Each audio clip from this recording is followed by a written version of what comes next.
বাঙালির সংস্কৃতিতে পৌষ পার্বণ এক অন্যতম আকর্ষণ। পৌষ সংক্রান্তি বা মকর সংক্রান্তি মানেই হিন্দু বাঙালিদের চিরাচরিত বিশেষ উৎসব। বলা চলে বাঙালির 12 মাসে 13 পার্বণের মধ্যে একটি অন্যতম পার্বণ এই মকর সংক্রান্তি উৎসব। পৌষ মাসের অন্তিম দিনে এই উৎসব অনুষ্ঠিত হয় বলে গ্রাম বাংলায় চলতি ভাষায় অনেকেই উৎসবটিকে পৌষ পার্বণ নামেও অভিহিত করে থাকে। যান্ত্রিক ব্যবস্থার যুগে আমরা সভ্যতাকে যতই এগিয়ে নিয়ে যাই না কেন, বিজ্ঞানের অগ্রগতিতে আমরা যতই উপরে উঠি না কেন, তারপরেও চিরাচরিত সংস্কৃতি আমাদের পিছু টানছে। আর চিরাচরিত সংস্কৃতি আমাদের পিছু টানলেও হারিয়ে যাচ্ছে পুরনো দিনের সেই রীতি রেওয়াজগুলো।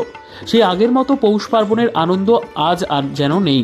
তারপরেও গ্রামাঞ্চলে এখনো কিছু তার আভাস পাওয়া যায়, কিন্তু তাতেও আধুনিকতার ছোঁয়া লেগেছে।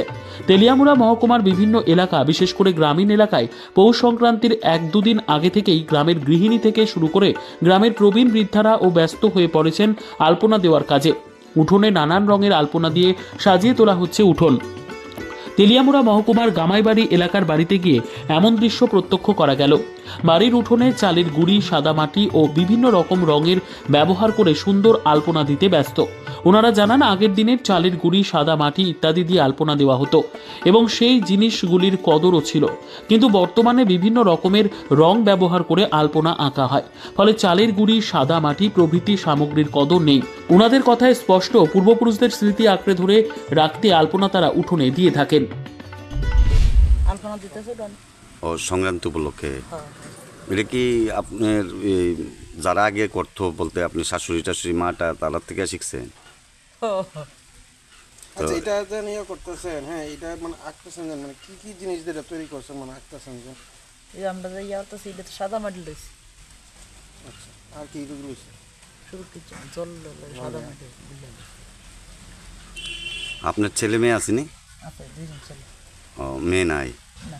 তো এই যে একটা দীর্ঘদিনের প্রথা আলপনা আঁকন, এদিকে আগামী প্রজন্ম যারা আছে, আপনার বউ তো যারা আইবটা তারা করবো নি?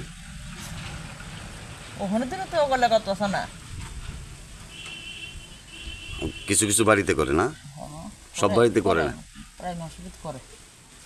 এটা তো শহরে তো এটা একদম উঠেই গেছে গা।